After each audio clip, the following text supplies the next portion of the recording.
Hi everyone, I'm Dave Vest and I'm joined by Coyotes General Manager John Chayka as we get you set for the 2016 NHL Draft in Buffalo. John, thank you very much for joining us. Yeah, thanks for having me. My first question to you is about the talent level in the first round of this draft. We feel confident at picks 7 and 20. We're going to get two very important players for our organization moving forward if we do end up keeping both those picks in those spots. And we feel strongly, our scouting staff feels strongly that it's a deep draft, even beyond the first round, and there's a lot of what we believe are top 6 potential forwards or top 4 potential defensemen, and that's what we're looking for to acquire.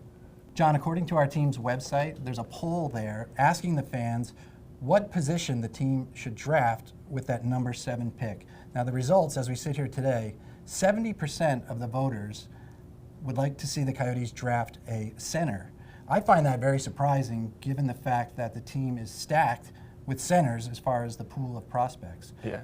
What are your thoughts on this team's organizational needs? And with that number 7 pick, are you thinking about drafting by position or best available player? Yeah, I don't think it's a secret that we do have a group of great centers in our prospect pipeline right now. But I think as you go into the draft, it's important that it's difficult enough to predict who's going to be a good player in the future and try and predict future performance. So once you start then convoluting that process by picking by position, I think it becomes even more difficult. So I think there's a recognition on our behalf that the defensive position needs to improve. I wouldn't say that it's certainly something that we have to do. We have to draft a defenseman, but I think it would be a preference. And but then as you make your list and you go through the process, you have to pick the best player that becomes available. All right, John, rumors are swirling that the Coyotes are desperately trying to acquire the top pick in this draft in order to select Auston Matthews. Auston, of course, is from Scottsdale. We all know that story. How eager are you, if at all, to make such a trade?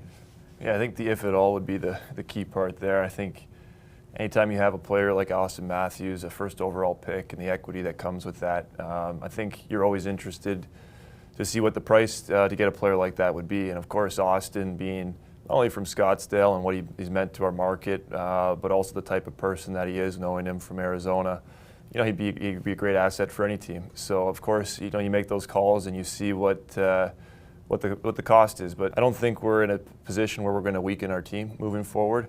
I think we're in a position where we want to continue to grow this thing and improve it moving forward. So I think Auston is a great player, and no matter where he plays, will be a great player. For us right now, we're just, again, continued focused on improving our team, and if that lines up, then that would be fantastic from our end, but if it doesn't, then you move forward and continue to grow things. With that being said, and assuming no trades are made before or on the first day of the draft, Coyotes are going to pick 7th overall. Shane Doan, Ryan Suter, Jeff Skinner. These are all pretty good players that were picked at number 7.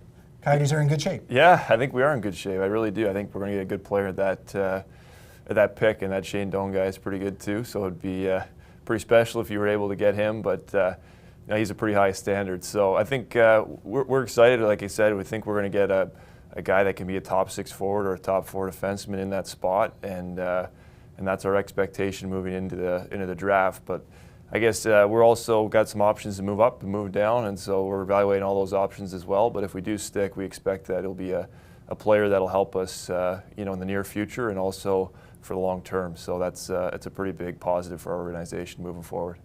First round gets all the hype.